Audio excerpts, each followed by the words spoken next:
તો હેલો મારા મિત્રો, તો સ્વાગત છે આજના નવા એક વ્લોગની અંદર। તો આજે આપણે આવી ગયા છે મારા ગામમાં, એટલે કે સિંહુજ। તો મિત્રો અહીંયા વીરેશ્વર મહાદેવનું મંદિર આવેલું છે। તો અહીંયા ગાડી તો મિત્રો અહીંયા જે શિવલિંગ છે એ 700 વર્ષ જૂનું છે અને પૌરાણિક છે। તો ચલો આપણે જઈએ અંદર અને જોઈએ।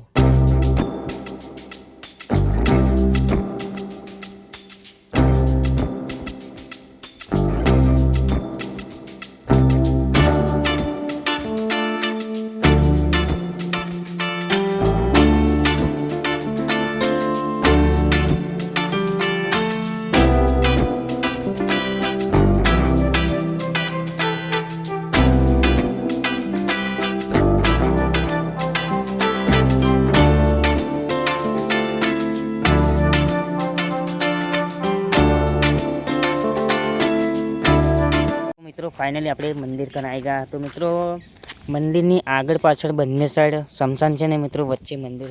તો મિત્રો જોરદાર જોવાનું ગાડી છે અને મિત્રો આનો ઇતિહાસ પણ જોરદાર છે। તો આપણે જઈએ।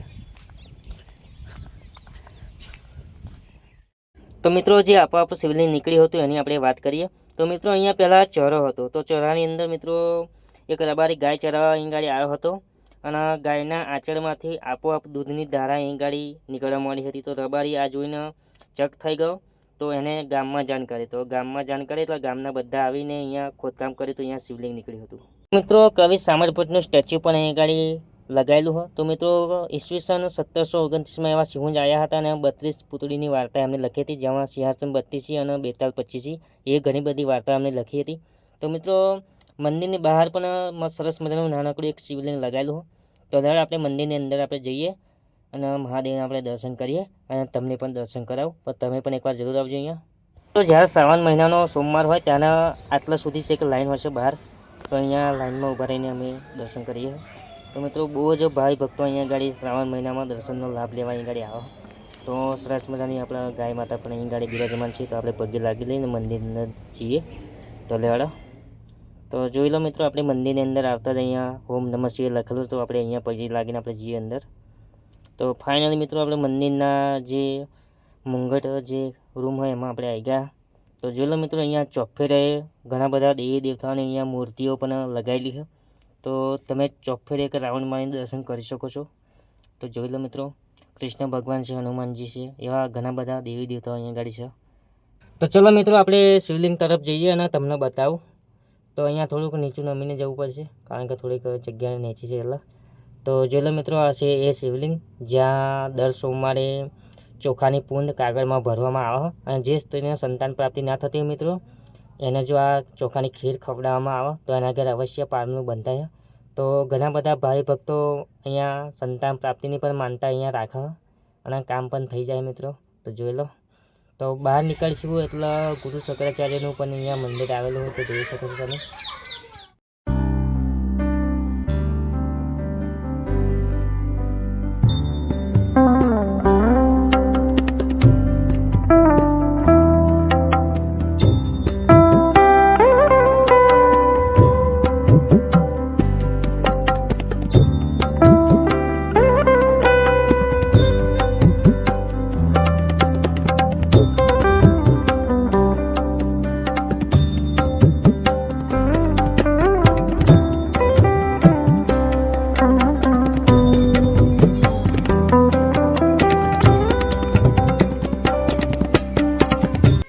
તો ચલો મિત્રો ધર્મ કી પેઢી તમને બતાવું। તો મિત્રો અહીંયા જે પાંડવો અજ્ઞાતવાસ રોકાયા હતા એ અહીંયા જે દર્શાવવામાં આવ્યું છે કે અહીંયા પાંડવો રોકાયા હતા। તો જોઈ લો મિત્રો।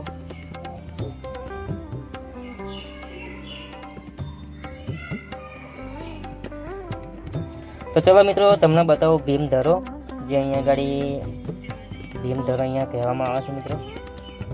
તો ચલો આપણે જઈએ અને તમને બતાવું। તો જોઈ શકો છો વ્યૂ પણ જોરદાર છે અહીંયા। તો મિત્રો અહીંયા કૂવો પણ બહુ જૂનો અહીં એક આવેલો હોય। તો જેની અંદર વનના મુરાડિયા ઉતરી ગયા જોઈ લો। તો મિત્રો અહીંયા મંદિર પણ અહીં આવેલું હોય। તો જોઈ લો મિત્રો, આ છે ભીમધરો અને આ જે ઝાડ તમે જોઈ રહ્યા છો એ કડમના ઝાડ છે અહીંયા મિત્રો। આ ઝાડ પણ બહુ જ પૌરાણિક છે અહીં ગાડી। તો જોઈ લો મિત્રો, અને આ વ્લોગ આપણો લાઈક ને સબસ્ક્રાઈબ કરવાનું ભૂલતા નહીં। તો તો જેથી કરીને નવા વિડીયો આવે તો તમને જાણકારી થાય કે આવી ગયો વિડીયો. તો જોઈ લો મિત્રો, આ છે ભીમધરો. તો મિત્રો જે તમને પહેલાં જે આગળનું સમસાન તો તમને બતાવ્યું, પણ જે મંદિર પાછળનું જે સમસાન છે મિત્રો તમે જોઈ શકો છો આ વિડીયોમાં. તો આ મિત્રો મંદિરની પાછળનું સમસાન છે, તો જોઈ લો. તો મિત્રો અહીંયા મહીસાગર માતાનું પણ અહીંયા મંદિર આવેલું હોય, તો તમે અહીંયા પણ શ્રીફળ વગેરે અહીંયા કરી શકો છો અને દર્શન પણ કરી શકો છો. તો અહીંયા બાળકો માટે પણ સરસ મજાનું આયોજન કરેલું હોય, તો જોઈ શકો છો. તો મિત્રો આપણે મંદિરની બહાર આવી ગયા અને ભીમધરો પણ ફરીને આવી ગયા. તો મિત્રો મંદિરની આ સાઈડે ગણપતિ બાપાનું પણ અહીંયા મંદિર આવેલું હોય, અને આ બાજુ જઈએ એટલે હનુમાનજીનું પણ અહીંયા મંદિર આવેલું હોય. તો સરસ મજાના મિત્રો અહીંયા મંદિરો પણ આવેલા જોઈ લો. આપણા વિશાલભાઈ અત્યારે આગળ જાય અને આ છે હનુમાનજી મંદિર, તો પગે લાગી જાય આપણે. તો મિત્રો અમે મહાદેવના દર્શન કરી લીધા અને બહાર પણ અત્યારે ખોડિયાર માતાનું અને મેરડી માતાનું મંદિર છે, તો દડા પર દર્શન કરવા જઈએ. તો જોઈ લો મિત્રો, આ બાજુ છે ખોડિયારમાં અને મિત્રો આ બાજુ છે મેરાડીમાં, તો દર્શન કરી શકો છો તમે. તો જોઈ લો મિત્રો, અહીંયા સરસ મજાનું નાનકડું તલાવ પણ અહીં ગાડી આવેલું હોય અને સરસ મજાનો પેપરો પણ બહાર અહીં ગાડી આવેલો હોય. તો જોઈ લો મિત્રો, અહીંયા જોરદાર લોકેશન છે અહીંયા બહાર. તો મિત્રો હવે ટૂંક જ સમયમાં શ્રાવણ મહિનાની 8મે અહીંયા મેળો ભરાશે અને મેળાનો વ્લોગ પણ આવશે. તો ચેનલ આપણે સબસ્ક્રાઈબ કરજો જેથી કરીને નવા વિડીયોની નોટિફિકેશન તમને મળે. ફાઇનલી આપણે મંદિરના દર્શન કરી લીધા અને હવે આપણે જઈએ છીએ બહાર. તો જોઈ લો મિત્રો, આ છે અત્યારે રસ્તો જે મંદિરનો મેન છે, પણ અત્યારે કોઈ પબ્લિક નથી. પણ જ્યારે શ્રાવણ આવશે અને સોમવાર આવશે ત્યારે ફૂલ પબ્લિક હોય મિત્રો. અને એમાં જો શ્રાવણ મહિનાની જ્યારે 8મ હોય ત્યાંના અહીંયા આગળ મિત્રો મેળો ભરાય. તો તમે જોઈ શકો છો આ જે ગ્રાઉન્ડ હોય એમાં બધા ચકદો ને એ બધું હોય અને આ રસ્તો ફૂલ પેક હોય. તમારે બાઇક પણ બહાર મૂકીને આવવું પડે, તો તમે જોઈ શકો છો. તો બાઇક પણ તમારે બહાર મૂકીને આવવું પડે. તો મિત્રો ફરી મળીએ એક નવા એક વ્લોગની અંદર, અને તમે પણ શ્રાવણ મહિનામાં આવવાનું ભૂલતા નહીં. તો જય માતાજી અને હર હર મહાદેવ, અને કોમેન્ટમાં જરૂર લખજો હર હર મહાદેવ. તો ફરી મળીએ એક નવા વ્લોગની અંદર. ઓકે.